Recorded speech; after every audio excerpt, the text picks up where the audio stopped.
Hello, my name is Trevor, and I did my presentation on the comparison and contrasting over the epic, the Odyssey by Homer, and the sculpture of the dying Gaul.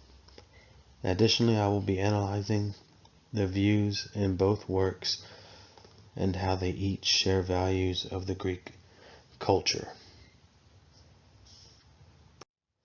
First, I'm going to start us off with a brief overview to start. I will go over the introduction of the Odyssey and the sculpture of the dying Gaul.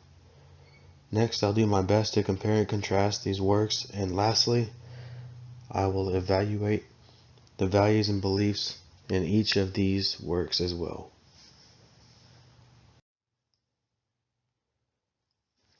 Here's an introduction to the Odyssey.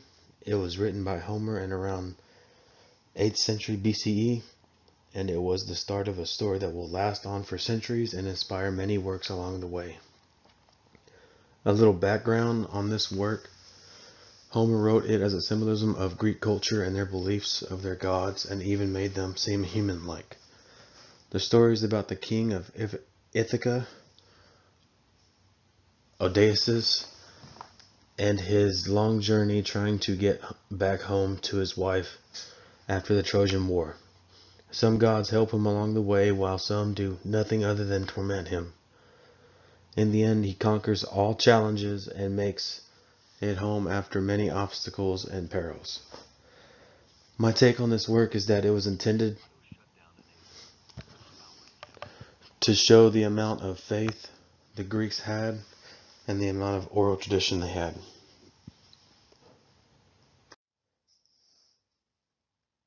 Here's an introduction to the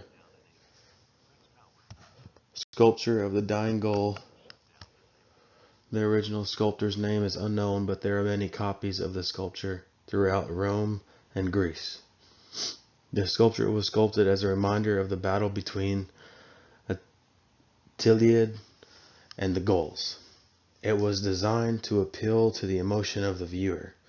The sculpture showed these warriors' valor and strength to the end. The sculpture below shows the Gaul leaning forward, holding himself up, even after he is fatally wounded. Additionally, the sculpture depicts the design in many other Greek sculptures, using to signify their strength and valor. Moving forward to my comparisons of these works, they both are affiliated with Greek culture and have their symbols of Greek values. Both works demonstrate the strength amongst the Greek and their need to portray that strength and valor in either a folktale or a sculpture of a warrior lost at battle. Both works demonstrated their will to keep moving forward even when it didn't seem like there was an end in sight. Now for the contrast of these works. On one hand, the Homer epic, the Odyssey, is the story of a brave king who through triumph makes it home. The other is a sculpture of a warrior from a foreign land losing his life to a stronger opponent that admires his fight to the end so much that they make a sculpture symbolizing his strength and valor.